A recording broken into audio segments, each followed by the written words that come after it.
D'abord, je voudrais dire combien je suis contente. Vous pouvez m'entendre, c'est OK. Combien je suis contente et honorée de faire part, d'être dans cette série des 40 ans sur l'histoire des femmes, de sexualité et de genre.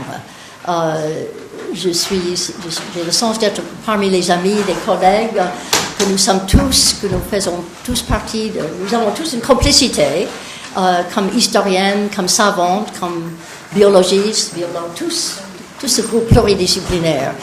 Je vais vous parler assez informellement en français, je crois que c'est mieux. C'est un français peut-être pas très littéraire, mais j'espère compréhensible, toujours compréhensible. Et je décrirai un peu mon propre parcours, mon trajet vers l'histoire des femmes, et puis je vais vous poser quelques questions pour un débat, pour quelques conversations ensemble. Or, mon long parcours vers l'étude des femmes, ma première rencontre avec une voix d'une femme du passé, c'était 1951, étudiante pour le doctorat. J'ai écrit un essai sur Christine de Pisan comme prototype de la femme littéraire professionnelle. C'était mon titre. C'est très, très intéressant, ça m'a passionné. Mais mes premiers cours enseignés, mes premiers papiers présentés, c'est-à-dire publiés, sur l'histoire des femmes, n'étaient que 20 ans plus tard, 1971. Alors pourquoi cette brèche? Pourquoi Christine de Pisan, qui était tellement extraordinaire, pourquoi elle ne m'a pas arraché tout de suite? Ce n'était pas parce que j'étais timide ou inquiétée d'être femme, pas du tout. J'avais plutôt une histoire affirmative, de ce point de vue d'être une femme intellectuelle. J'avais le soutien de mes institutrices à mon lycée, à mon université, qui est une université pour les femmes. Alors, ce n'était pas parce que j'avais pensé que ce n'était pas une chose pour une femme à faire. Ce n'était pas parce que je manquais un soutien politique. J'avais le soutien politique et un soutien intime de mon époux. J'étais mariée scandaleusement et très jeune à Chandler Davis, mon partenaire toujours pour la vie. Comme il dit, nous sommes peut-être avec de bonnes chances où nous sommes entêtés, têtus, mais on est toujours mariés. Et dès le commencement de ce mariage, c'était fondé sur notre croyance, partagée sur l'égalité des sexes. C'était plutôt exprimé que réalisé, et puis qu'il y avait la possibilité de combiner le mariage et la maternité avec le travail intellectuel. Pour ma génération, cette combinaison était un défi. Nous n'avons pas eu beaucoup de modèles. Alors, ce n'était pas ça qui m'a détourné de l'étude sur l'histoire des femmes.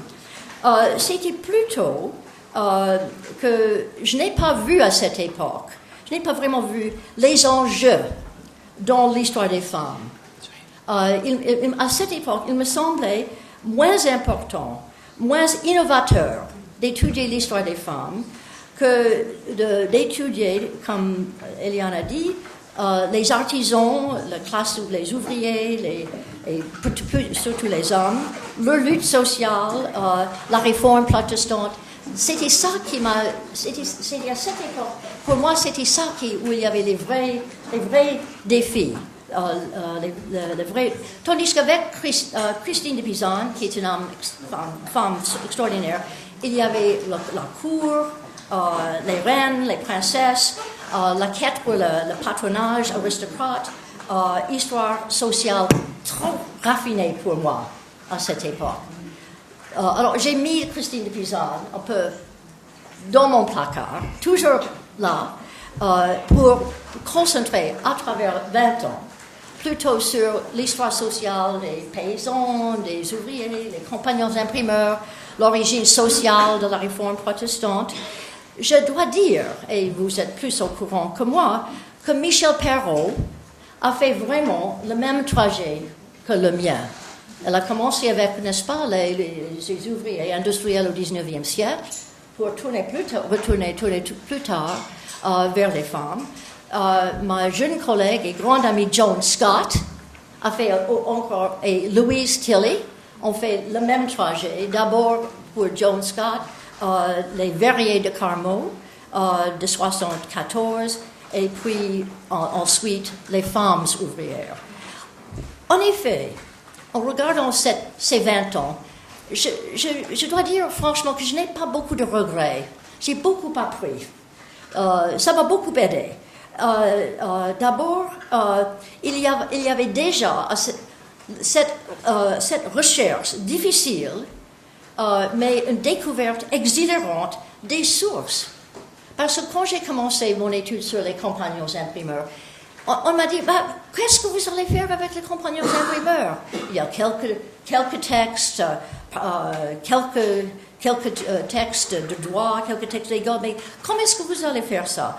Alors, je me suis débrouillée, ça m'a beaucoup aidé. J'étais déjà fortifiée contre les admonitions pessimistes que nous avons tous eues au moment de commencer les études. Pas possible, il n'y a rien dans les archives. Bon. Alors, j'avais déjà cela. Et deuxième chose, j'avais déjà, à travers cette étude sur les classes sociales et les réformes protestantes, ça m'a donné une perception plus complexe de l'organisation sociale au-delà des classes marxistes classiques, c'est-à-dire au-delà de l'idée que les groupes étaient organisés autour seulement des classes dominantes et les classes résistantes, qu'il y avait la possibilité déjà des groupes organisés autour d'autres axes au social, d'autres bornes. Alors c'était une préparation pour nos travaux plus tard d'une perception de la société organisée autour des axes de genre, pas seulement autour des axes de classe, toujours important. Alors pour moi, c'était une bonne préparation. Il y avait aussi le mouvement que j'ai vu dans ces études il y a tellement longtemps, le mouvement de va-et-vient, une sorte d'oscillation entre les sites sociaux divers. Un moment, un compagnon imprimeur en lutte avec son maître pour les questions économiques. Un autre moment, en complicité, en collaboration entre le compagnon imprimeur et le maître imprimeur protestant. Alors, vous qui travaillez sur l'histoire des femmes, déjà vous pouvez voir comment c'était intéressant de ce mouvement pour nous. Quelquefois, la femme en complicité, en collaboration avec le mari, d'autres fois dans une autre situation. Pour moi, c'était une bonne préparation pour ce que je peux dire, les ambivalences qu'on trouve très souvent dans l'étude de l'histoire des femmes. Alors, 3 expériences m'ont fait avancer envers l'histoire des femmes. Et je me demande si, peut-être dans les autres présentations, il y avait des choses pareilles. D'abord, la maternité. Une expérience pour moi à la fois miraculeuse et tout à fait quotidienne. Ça m'a fait penser, mais quelle est l'histoire de cette expérience? Quelle est l'histoire de ça et des rapports avec les enfants? Deuxième chose, la politique. La lutte pour la présence des femmes dans les universités et le nouveau mouvement féministe, qui est, n'est-ce pas, qui est ressorti dans les années 60, renforcé pour moi ce mouvement, parce que très souvent, j'ai été soit la seule femme dans mon département d'histoire, et j'ai été mise dans une place spéciale aux réunions de département où on m'a appelée Madame Davis et toutes les autres personnes, professeurs, n'importe quoi. Alors, j'avais toute cette expérience où j'étais avec une autre femme. Alors, c'était cette lutte féministe était renforcée pour moi par mes propres expériences et aussi par ma perception de la situation difficile des étudiantes à mon université. J'étais à ce moment à l'université de Toronto, les étudiantes pour le doctorat. En effet, avec elles et avec quelques jeunes professeurs, femmes, nous avons organisé une enquête sur la situation des femmes dans les programmes pour le doctorat à Toronto. C'était en 65-66 que nous avons fait ça. Alors, c'était la politique. Et troisième chose, dans mon mouvement vers l'histoire des femmes, c'était une amitié féministe et savante. En 1969-70, j'ai rencontré Jill Kerr Conway, dont le nom peut-être, j'espère vous dire quelque chose, spécialiste pionnière sur l'histoire des femmes aux États-Unis au 19e et 20e siècle. Elle a étudié pour sa thèse de doctorat à Harvard, les premières générations des femmes docteurs, pour le doctorat dans les sciences humaines et leur destin. Alors, elle était l'autre femme dans le département de l'histoire à Toronto. Bien entendu, on s'est connus. Et en conversation avec elle, j'ai pu voir enfin les possibilités transformatrices, les possibilités intellectuelles dans l'histoire des femmes. Ce n'était pas simplement très intéressant.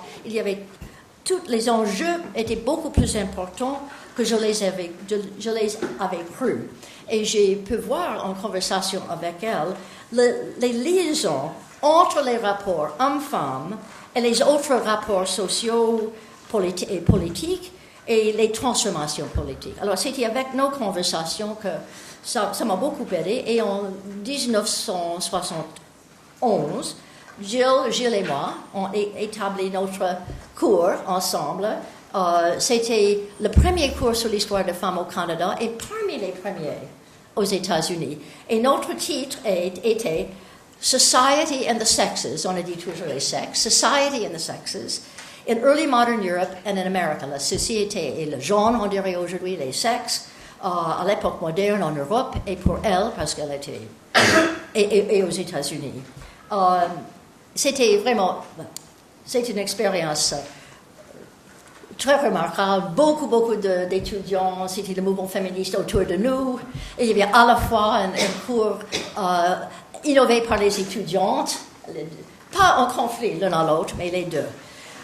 Et la même année, j'ai publié 2 essais, les premiers pour moi, sur l'histoire des femmes, avec une optique assez différente. City Women and Religious Change, traduite dans mon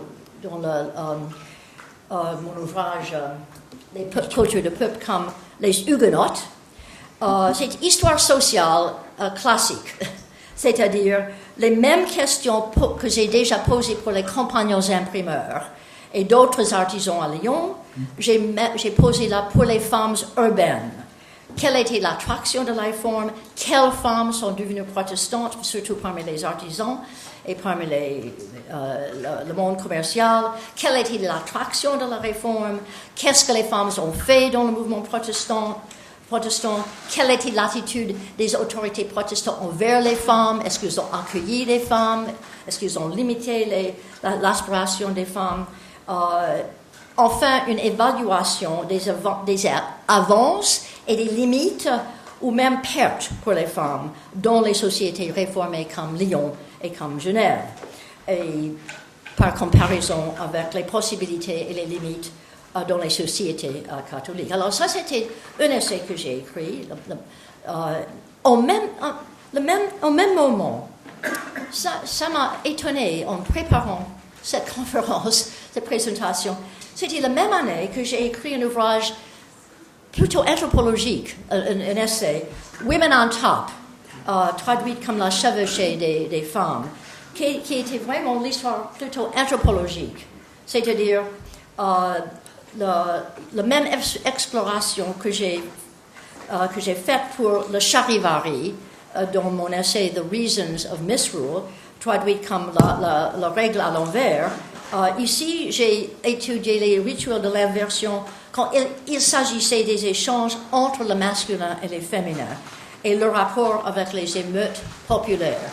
Alors, c'était important pour moi que j'ai pu trouver la façon de travailler sur les femmes et sur le genre dans les deux sortes d'histoires qui m'a intéressée à cette époque. L'histoire sociale classique et puis pour moi, la nouvelle histoire plutôt anthropologique.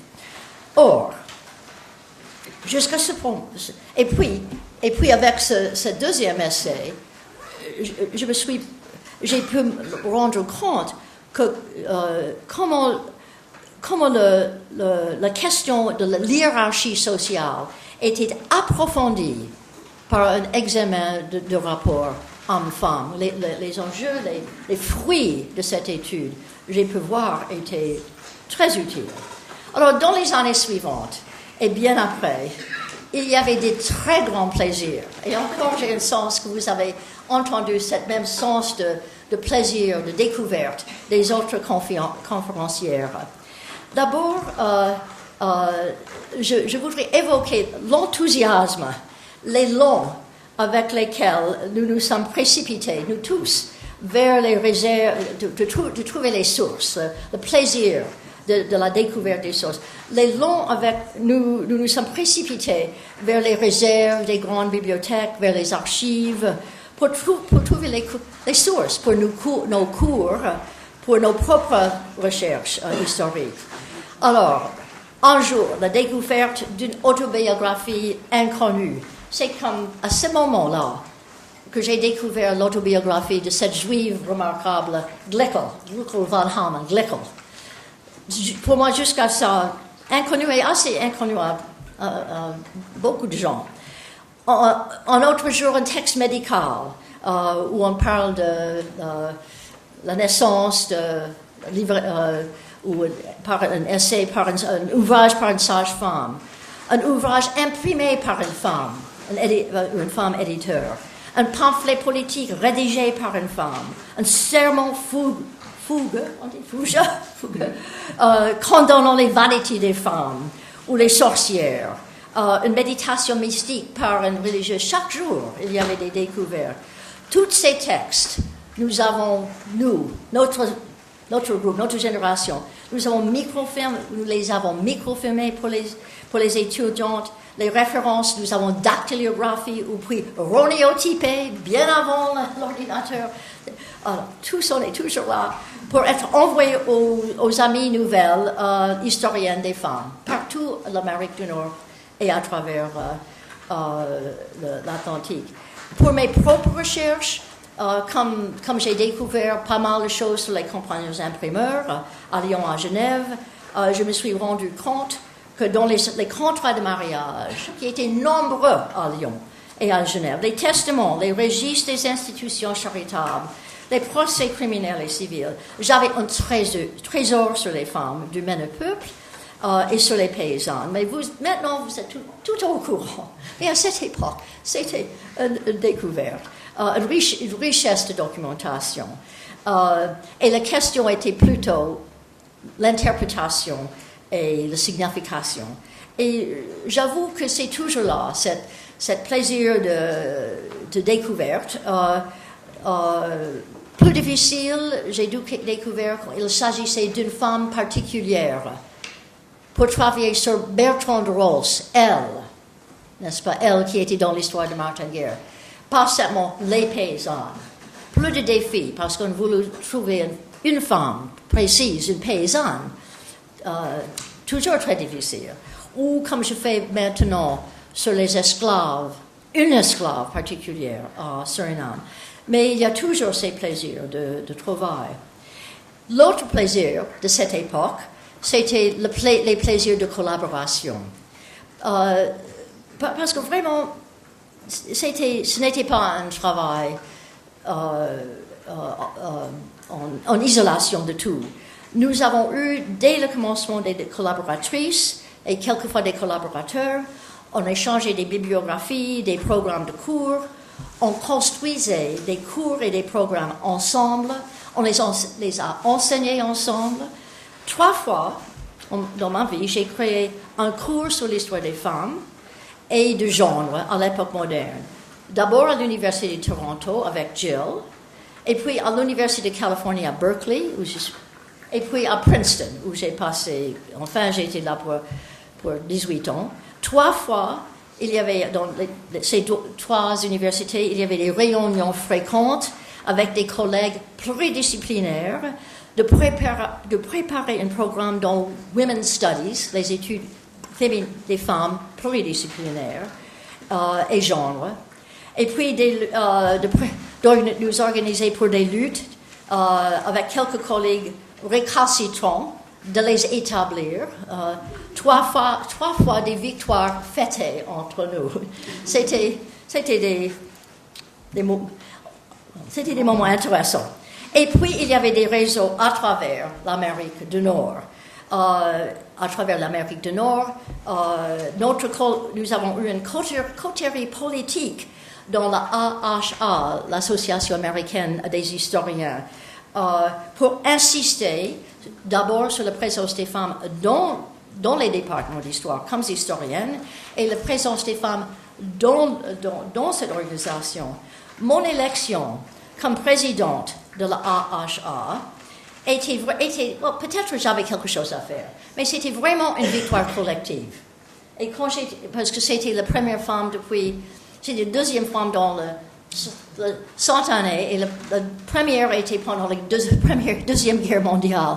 Alors nous avons senti ça comme vraiment une victoire collective. J'étais simplement l'instrument. Ou le moment peut-être évoqué par d'autres conférencières, de le renouvellement de la Berkshire Women's History Conference, dont plusieurs parmi vous ont sûrement assisté à ces colloques. Mais c'était les commencements de les années 70. Le deuxième se passait en 74 à Radcliffe. On attendait 200-300 personnes, plus que 1000 personnes sont venues. Alors c'était vraiment très, très émouvant. J'ai eu l'honneur de donner la conférence de l'ouverture que j'ai appelée Women's History, et j'ai mis des guillemets autour de Women's History.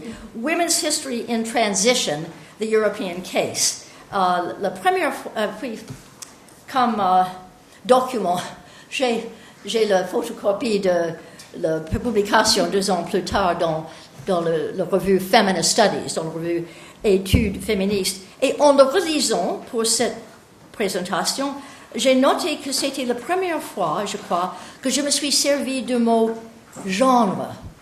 Jusqu'à ce moment, on a dit sexe pour le groupe. S-E-X-E-S, comme vous dites toujours. Et c'est la première fois que j'ai voulu un peu faire une distinction nuancée entre le système de genre que j'ai parlé là-bas et puis... Alors, en même temps, nous avons eu, pas seulement cette collaboration de l'Amérique du Nord, mais une collaboration transatlantique avec les amis et surtout les collègues françaises. Je me souviens toujours de le salon hebdomadaire de Michel Perrault, célèbre, à Jussieu, groupe pluridisciplinaire, très formidable. Plus tard, nos réunions menées par Michel Perrault et Georges Duby pour planifier les grands thèmes des volumes, l'histoire des femmes en Europe. Et je note, et c'était formidable dans nos débats, voilà. Et je note en passant que ces amitiés très souvent étaient fondées sur plusieurs intérêts communs. C'est-à-dire avec Pauline Schmidt-Pantel, qui a fait le premier volume dans cette histoire, les femmes dans le monde ancien. Nous avons eu beaucoup de conversations aussi sur la question des dons et des contre-dons. Avec Christiane Trapi-Zuber, qui a fait le volume médiéval, très souvent, on a parlé très souvent des femmes, mais aussi une comparaison entre la vie urbaine à Florence et à Lyon ou à Genève ou en France. Et puis avec Arlette Lafarge, avec laquelle j'ai collaboré, elle a été vraiment très importante pour notre volume. Très souvent, on était en train de parler aussi des émeutes et des diverses formes de protestation populaire. Alors, toutes ces amitiés avaient plusieurs aspects intellectuels. Alors, brièvement, je veux simplement mentionner les sujets et les thèmes de mes publications à travers les décennies. Très brièvement, j'ai essayé toujours de trouver une façon d'inclure les femmes et les rapports de genre dans un sujet plus général, dans les fêtes, l'impact de l'imprimerie, dans mon étude sur l'impact de l'imprimerie dans la première génération, Printing and the People. Il y avait toujours une partie où j'ai parlé des femmes, ou Bertrand de Ross, qui était avec Martin Guerre et Arnaud de Tilly. Elle était là. Ou dans mon travail sur les dons. Quelquefois, par contre, j'ai fait des études où les femmes étaient les héroïnes, au centre de la narration. Les femmes, un essai sur les femmes dans les métiers artisanaux à Lyon, ou les femmes comme historiennes, ou l'étude comparative des trois femmes, Glickel, la femme juive, la catholique Marie de l'Incarnation, la protestante radicale, entomologiste botaniste, Maria-Sibylla Merian. Alors j'avais les deux trajets, les deux façons, les deux pratiques. Mes thèmes, j'avais des thèmes, je crois que je suis une personne pas instable, mais j'aime changer mes sujets. Alors, quelquefois, c'était les choix et les styles religieux et les possibilités et les limites ouvertes en conséquence de ces choix. Quelquefois, c'était plutôt les femmes au travail, leurs attitudes envers le travail, les attitudes des hommes envers les femmes, et le travail des femmes. Quelquefois, c'était plutôt les rapports familiaux ou les formes d'action politique des femmes, en commençant avec les femmes émeutières. Et surtout, en regardant ce que j'ai fait, il me semble que je me suis été très intéressée par l'expression des femmes, les conteuses et le mouvement vers l'expression écrite. Si j'allais faire une sommation de mes recherches, je crois que ça serait peut-être le motif le plus central, ce mouvement vers l'expression des femmes dans les champs divers. Alors, je ne vais pas m'attarder sur ces motifs, sauf pour dire deux choses sur le développement dans ma recherche et dans ma compréhension.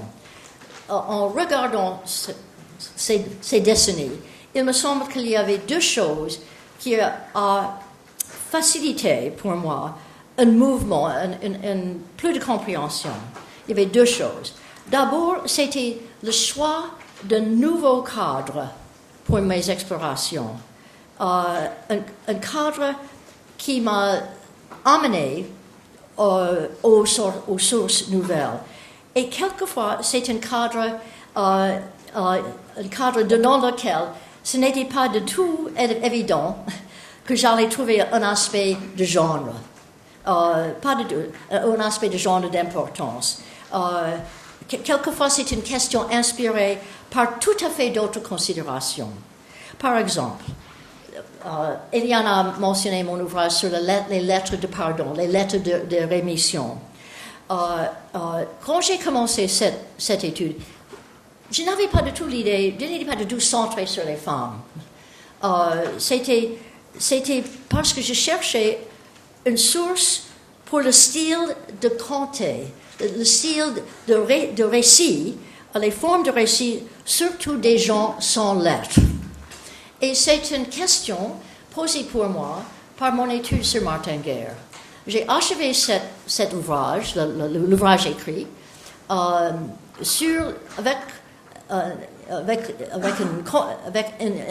imaginant la façon dans laquelle cette histoire était racontée parmi les paysans, dans le village.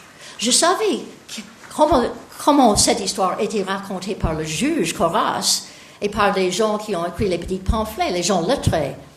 Et je savais que cette histoire était racontée à travers les générations dans le village d'Artigata et ailleurs. Mais je voudrais rattraper la façon. Et je me suis souvenu, en me posant cette question, de l'ouvrage de Montaillou par Emmanuel Walladry, que j'ai beaucoup aimé, et sur lequel j'ai écrit un compte rendu, où on a pu voir dans les interviews de l'Inquisition des hérétiques de Montaillou, dans leurs réponses, même une réponse tout à fait élaborée par les inquisiteurs, des récits, des contes. Et je me suis souvenu de ces lettres de naturalisation de remission que j'ai lues depuis longtemps pour trouver des artisans de Lyon. Et je me suis dit, peut-être, là, c'est une possibilité. Là, je peux trouver la voie des paysans. Et puis, j'ai plongé dans tout cela. Et voilà. Il y avait des choses remarquables sur les femmes. Il y avait des choses très intéressantes sur les récits des paysans, sur le récit des nobles, sur le récit des artisans. Mais une des joies de ce travail était la découverte des récits des femmes. Et j'ai pu faire toute une comparaison entre les deux. Alors, la deuxième chose qui m'a avancé ma connaissance des systèmes de genre et des possibilités dans les vies des femmes et des hommes, c'était la comparaison et le déplacement du site géographique de mes recherches. D'abord, j'ai commencé avec les femmes protestantes et bientôt j'ai ajouté les femmes catholiques. Alors c'est un petit déplacement. Et ça pas seulement de nouvelles sources, mais de nouvelles compréhensions de qu'est-ce qu'il y a dans ces deux formes de vie. J'ai pu voir beaucoup plus de possibilités de transformation, de limitation dans ces deux vies. Et puis, avec l'école, les Juifs. La comparaison avec le croix juif, les Juifs et les Juives, les modèles de masculinité et de féminité divers dans ces situations différentes. Surtout pour moi, la chose la plus importante, je crois, était le départ de l'Europe. D'abord avec les Amérindiens et Amérindiennes, les Iroquoiennes, Algonquines de Québec, et puis avec Léon l'Africain, avec Hassan Al-Wazan, le monde de l'Afrique du Nord et le monde arabe. Et maintenant, avec les esclaves, les femmes esclaves, les hommes esclaves et les colons, hommes et femmes, de la colonie hollandaise de Suriname. Alors, c'était pour moi, c'était ça, ce mouvement, ce déplacement qui a ouvert pour moi plusieurs espaces de compréhension, mais surtout pour le genre. Et mon engagement là est le plus fort parce que c'est associé pour moi avec une opposition au schéma évolutionniste de l'Europe. C'est-à-dire, je crois que peut-être nous serons d'accord là, une opposition à ce chemin de modernisation très souvent formé sur le modèle anglais et le modèle masculin, the one right path, le chemin correct, ou peut-être quelquefois un chemin élargi par l'alternative français, mais toujours basé sur un modèle européen. Or, tout ce travail m'a amené ailleurs vers une autre compréhension, une idée qu'il y a plusieurs chemins vers la transformation, plusieurs possibilités d'oppression, plusieurs possibilités de coexistence et des rapports paisibles dans les sociétés très différentes de les nôtres. Peut-être vous avez lu l'ouvrage il y a quelques années maintenant de Deepesh Chakrabarty, Provincializing Europe. peut-être connu, non. L'historien de l'Inde qui nous a invité de ne raconter pas l'histoire du monde en dehors de l'Ouest en fonction du retard inévitable. Il a dit provincializing Europe. L'Europe est aussi bien une province que l'Inde. C'est un cas comme l'Inde plutôt que le cas. Et sa critique des idées évolutionnistes lui invite à dire qu'on ne doit pas dire toujours des autres pays que il s'agit d'un retard inévitable. Pas encore, not yet, pas encore. Alors pour moi, ce mouvement, d'abord vers le juif gréco, très souvent interprété dans les ouvrages de l'histoire des juifs traditionnels comme arriérés, celle qui vivait à la même époque que Marie de l'Incarnation et de Sibylle et Marianne, n'est pas du tout arriérée. Elle était une femme du XVIIe siècle. Et les Iroquoiennes, les Algonquines et les esclaves africaines de Suriname sont les femmes du XVIIe et XVIIIe siècle, pas les femmes dans un autre arriéré ou dans un autre... vouloir d'insister sur je ne parle pas d'éthique ou de normes, mais d'équivalence chronologique de plusieurs façons de vivre qui étaient importantes pour moi dans ce mouvement, ce déplacement. Alors, dans une conclusion assez longue, je voudrais faire deux réflexions plus générales sur nos pratiques et nos interprétations il y a 40 ans et aujourd'hui. Quelque chose d'assez général, tiré de mes propres recherches et les recherches de ma génération et peut-être utile pour vous. Alors, je commence avec notre façon de construire des femmes comme acteurs ou agents historiques. Au commencement, il y a 40 ans, et je crois que ma génération était assez d'accord sur la formule que je vais vous donner sur les femmes. Les femmes n'étaient ni toujours héros, héroïnes, ni toujours victimes. Ni toujours héroïnes, ni toujours victimes.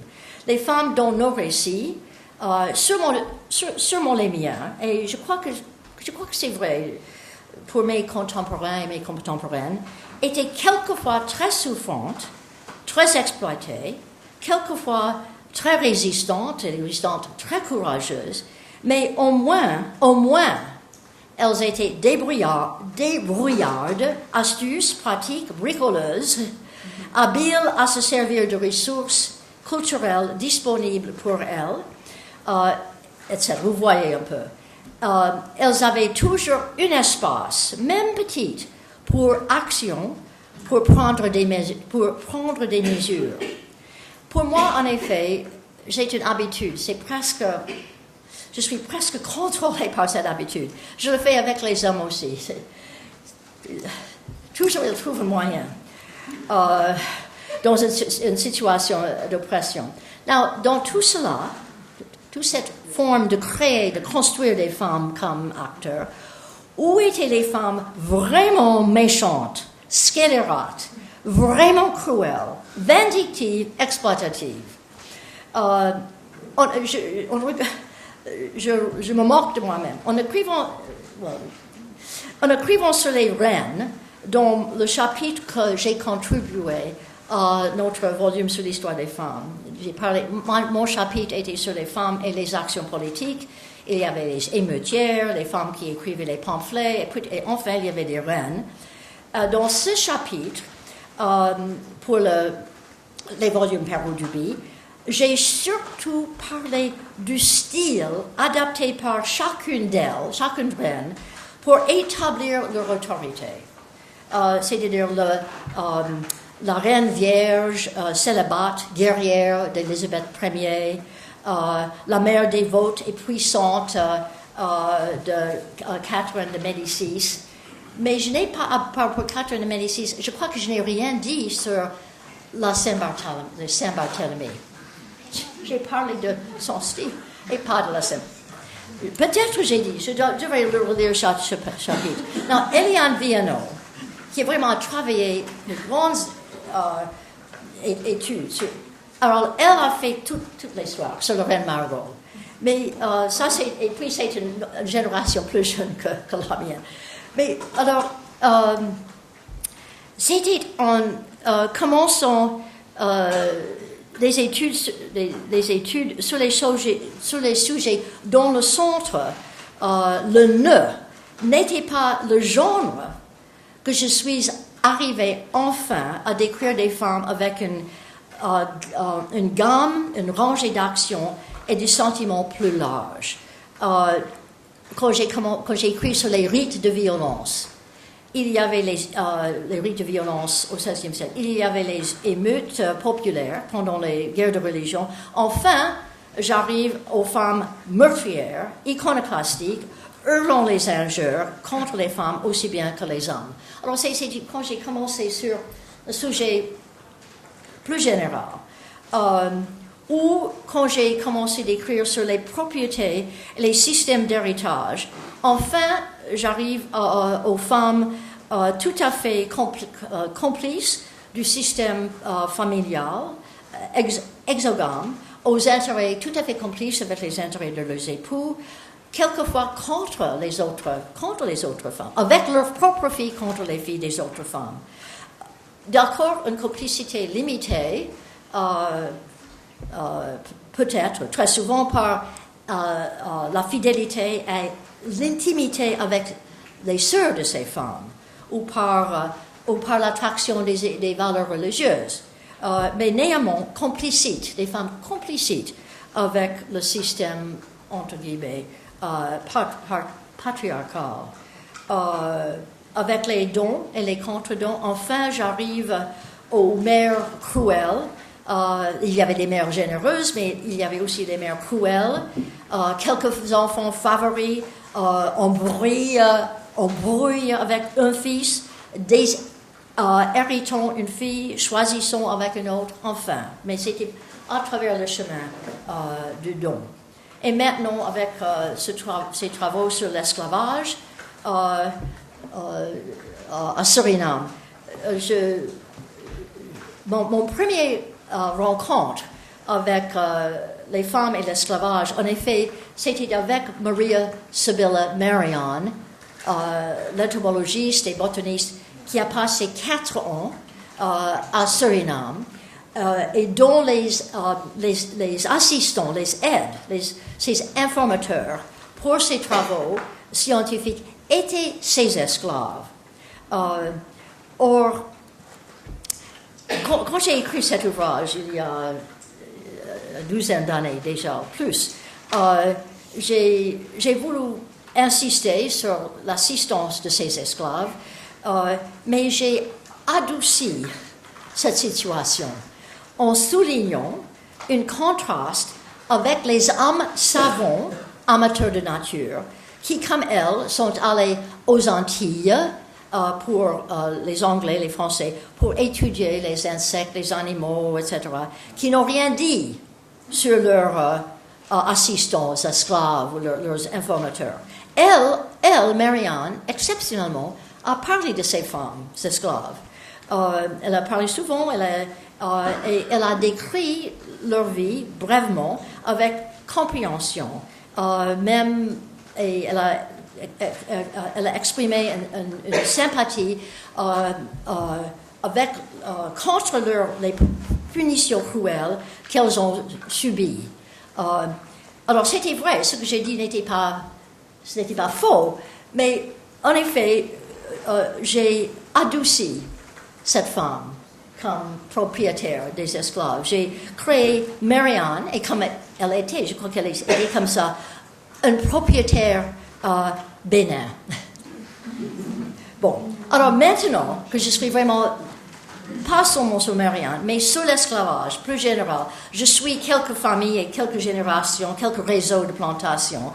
ce n'est plus possible de laisser avec des propriétaires bénins, hommes ou femmes. J'ai des plantations où il y a toute une rangée de types, parmi les femmes esclaves, résistantes, collaboratrices, quelquefois tous les deux en même temps, et parmi les femmes propriétaires, il y a une veuve rare qui a défendu l'emploi du fouettage comme punition sur ces plantations, jusqu'à celle qui commandait les tortures atroces. J'ai pleuré dans les archives quand j'ai lu contre une esclave désobéissante ou une esclave trop belle, et le même gamin, le même rangé parmi les hommes. En effet, les différences les plus signifiantes là-bas ressortent pas tellement de genre, mais de statut libre ou esclave, et de la religion, les variables les plus importantes, y compris les religions africaines. Ça, c'est les variables qui jouent. Alors, ma première réflexion, ma première conclusion, au moins pour moi-même, mais peut-être utile, on peut parler de ça pour vous, c'est de varier l'entrée dans ces sujets de recherche. Quelquefois, et pour son enseignement aussi bien, quelquefois organisé vraiment autour des femmes, autour du système de genre. Les femmes voyageuses, comme le séminaire, c'est mensuel d'école, ou les femmes historiennes, il y avait un colloque il y a quelques semaines. Quelquefois plutôt au sujet d'un autre sujet dans lequel le genre peut arriver,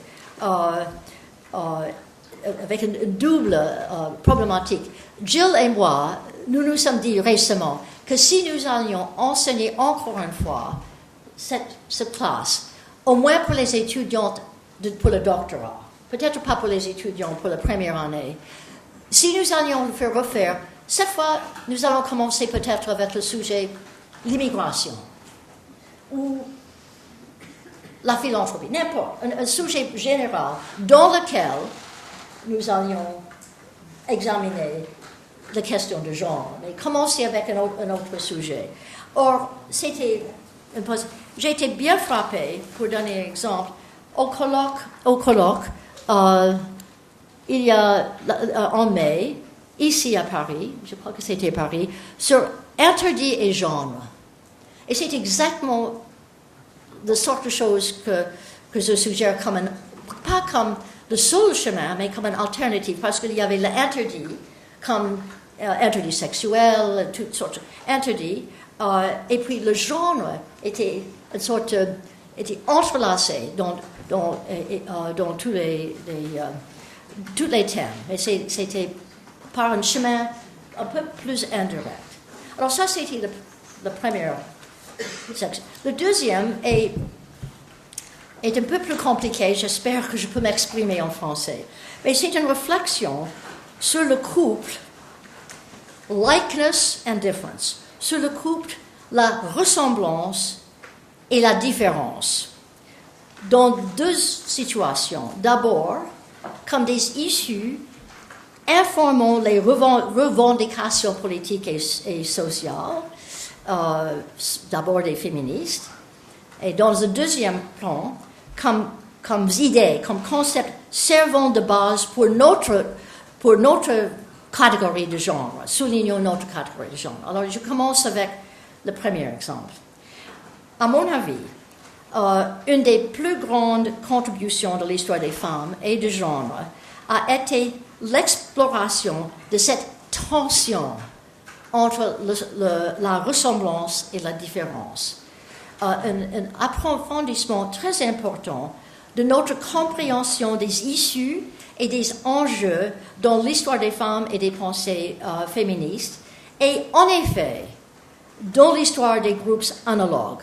Je crois que ce travail a été vraiment très utile pour les travaux d'autres personnes qui travaillent par exemple sur l'histoire des Juifs, où il y a les mêmes questions posées, les mêmes arguments, ou l'histoire des idées racistes et anti-racistes. je crois que notre va est très utile. Mais vous, les historiennes ici, les historiens seront au courant. Dès Christine de Pisan, proto-féministe, jusqu'aux féministes Mary Wollstonecraft et Olympe de Gouges, on voit leurs efforts d'insister à la fois sur l'égalité des hommes et des femmes. Pour Christine, dans le cadre de l'égalité des âmes devant Dieu. Pour Mary Wollstonecraft et Olympe de Gouges, dans le cadre des qualités universelles de l'homme. Mais en même temps, insistant sur quelques qualités distinctives des femmes. Pour Christine de Pisan, associée avec le corps de la femme, et comme telle, pour elle, la source des qualités supérieures des femmes à l'homme. Pour Olympe et Mary Wollstonecraft, associée avec le rôle maternel de la femme, et qui est une source d'honneur et de vulnérabilité pour le sexe féminin. Voilà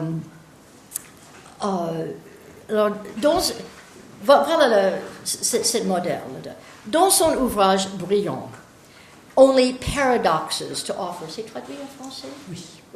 Alors, sur les paradoxes. John Scott a suggéré que finalement, ce chemin de Christine, de Olympe, de Mary Wollstonecraft est finalement un huis clos. C'est un argument qui n'aboutit qu'au paradoxe, parce qu'on est toujours en train de mais nous sommes égales, mais nous sommes différents.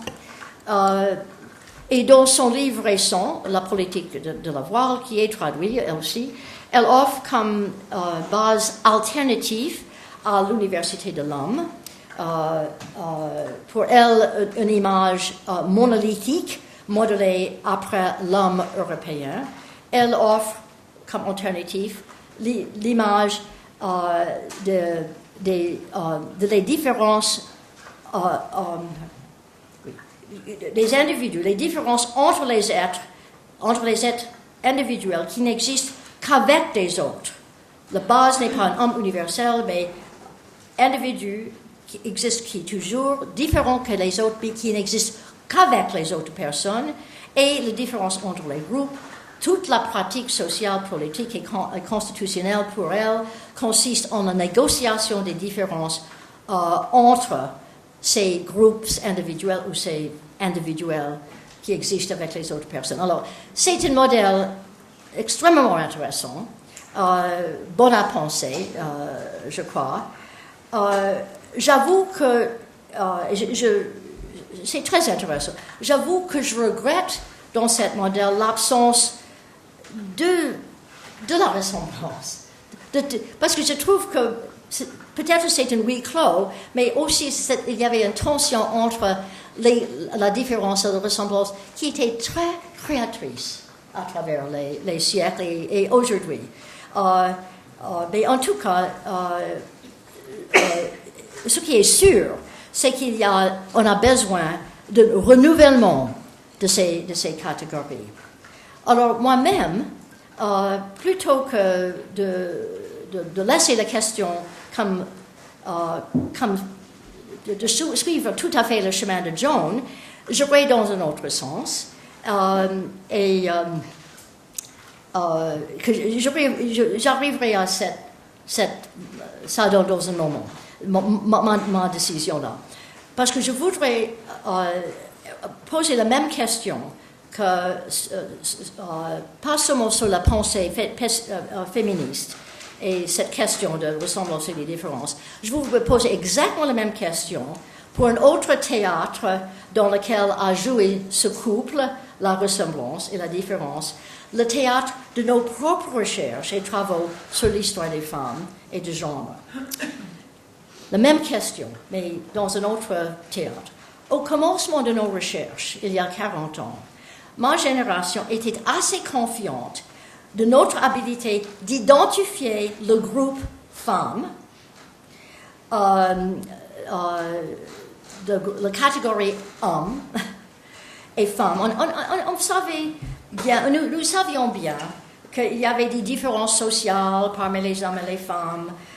Nous étions bien au courant d'origines sociales diverses. On savait qu'il y avait des suppositions culturelles lesquelles ont formé des idées sur les corps féminins et masculins à des époques diverses.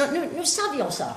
Mais quand même, nous savions qu'il y avait cette diversité. Mais quand même, nous étions sûrs de l'existence des groupes femmes, l'histoire desquels nous allons examiner, et d'un groupe hommes, avec les femmes avaient des rapports.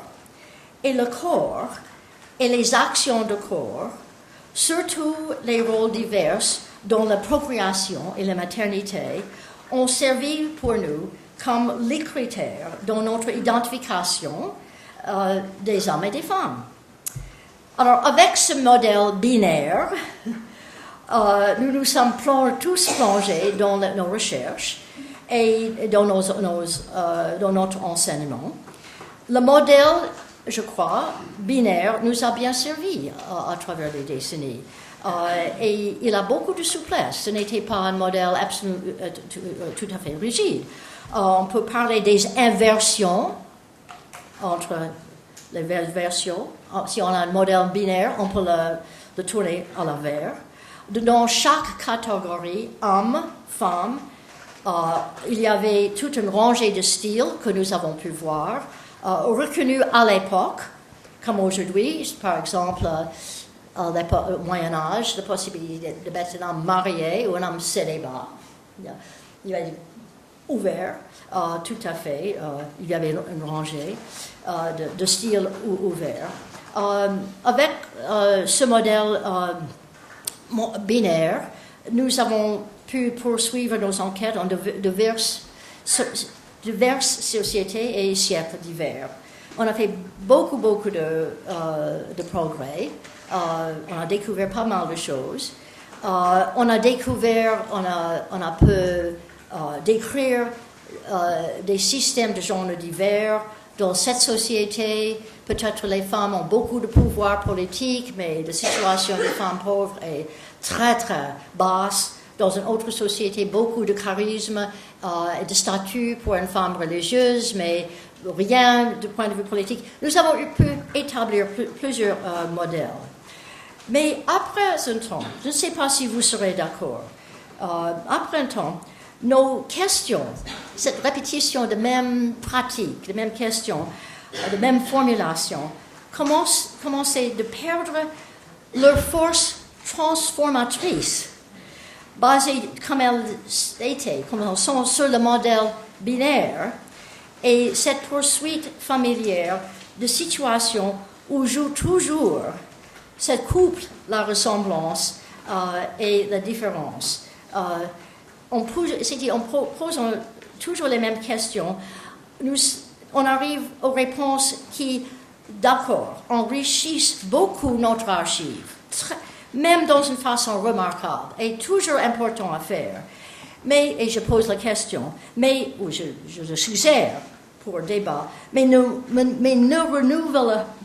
renouvelle plus nos interprétations acceptées des possibilités dans les systèmes sociaux. C'est une sorte de répétition. Alors ça, c'était un défi, cette répétition, le même modèle, la même question. Le deuxième défi, au modèle binaire et à l'enquête simple, ressemblance, différence, ressort de la recherche sur l'histoire de la sexualité et des rapports intimes, surtout parmi ceux parmi les hommes et parmi les femmes homoérotiques et lesbiennes. Alors ici, les études ici nous ont suggéré, les études ici ont suggéré à quelques théoriciennes et historiens de genre qu'on avait besoin d'un modèle plus complexe de genre que le binaire, soit plus de genre, pas seulement deux, soit le détachement complet de genre des déterminants du corps humain et la définition de genre comme produit entier de perception et des sensibilités sociales et culturelles à un moment donné.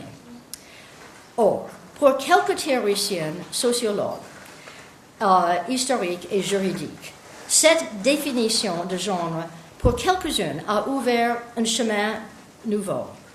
Pour eux, on est dans un sens au-delà de genre, lequel n'est qu'une construction sociale. En lisant leurs travaux, qui sont extrêmement intéressants, j'ai pensé de Marie-Jarle de Gournay, qui a dit l'esprit n'a pas de sexe, the mind has no sex, l'esprit n'a pas de sexe, alors pour eux, le corps non plus. Le corps n'a pas de sexe. Bon, tout est plastique et variable, tout à fait. Alors, c'est extrêmement intéressant. Moi-même, comme j'ai dit avec le chemin de John Scott, je préfère un autre chemin. Ce n'était pas que il n'y a rien à apprendre de cette position, mais pour moi, je préfère un autre chemin, celui transversé, par exemple, par Lyndall Roper, européen, dans ses travaux récents sur la sorcellerie et la crainte des femmes des sorcières, des prétendues sorcières, qui menacent leur fertilité. C'était des travaux extrêmement intéressants. Le corps et les procédés psychologiques et les émotions, comme l'envie, comme la jalousie, comme la peur, jouent leur rôle pour elles dans les événements, toujours interprétés par les entendements, par les interprétations du XVIe et du XVIIe siècle. Mais le corps est là. Pas un corps universel, abstrait, mais le corps dans son siècle. Et les passions sont vraiment là. Les études, excusez-moi, je vais faire une petite aventure dans le domaine scientifique. Les études très neuves de généticiennes et des physiologues au Canada et aux États-Unis, peut-être ici aussi, nous montrent le corps humain, plus précisément pour les généticiens, un généticien avec lequel je parlais il y a 2 semaines, plus précisément les programmes génétiques en rapport direct avec et sous l'influence des actions humaines. Pas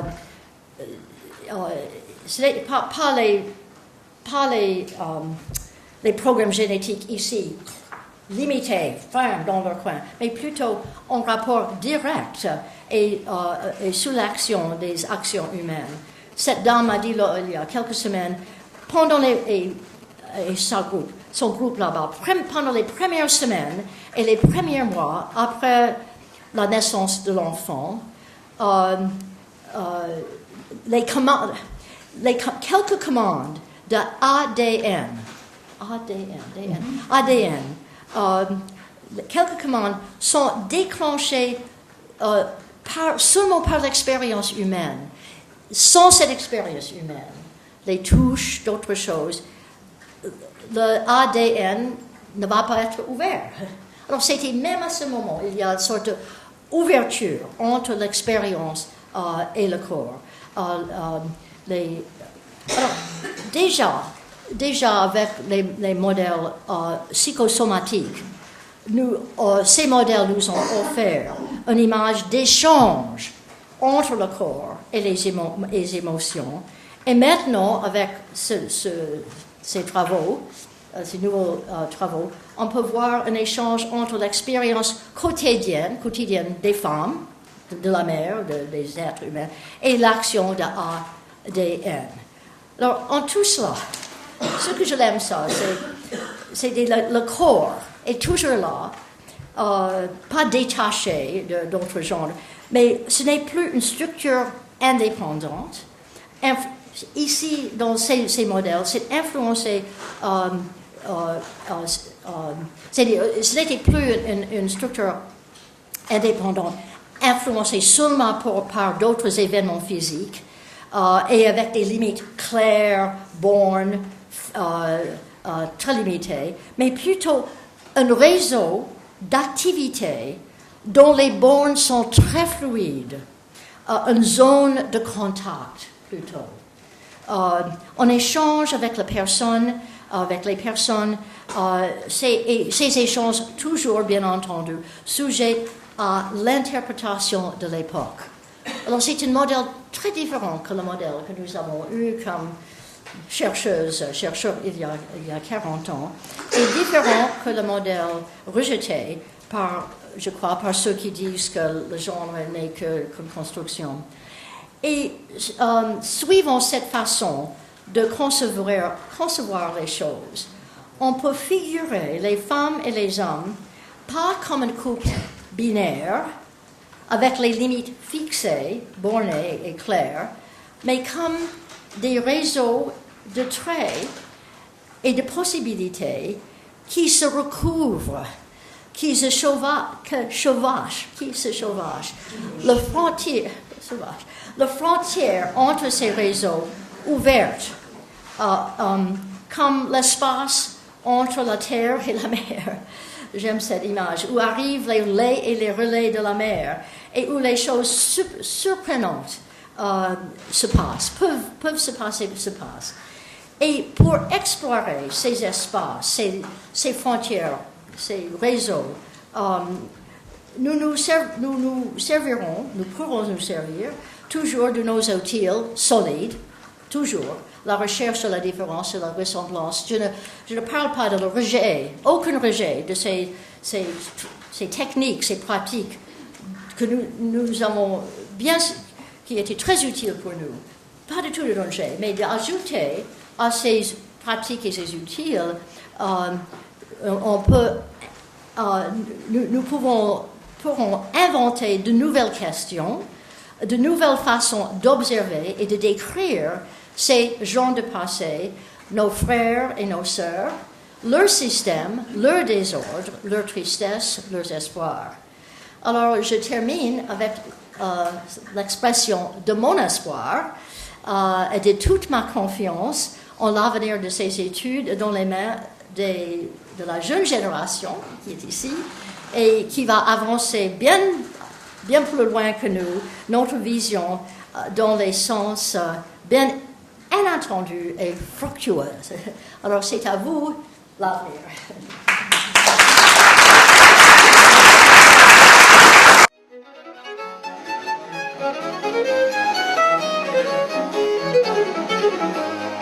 Thank you.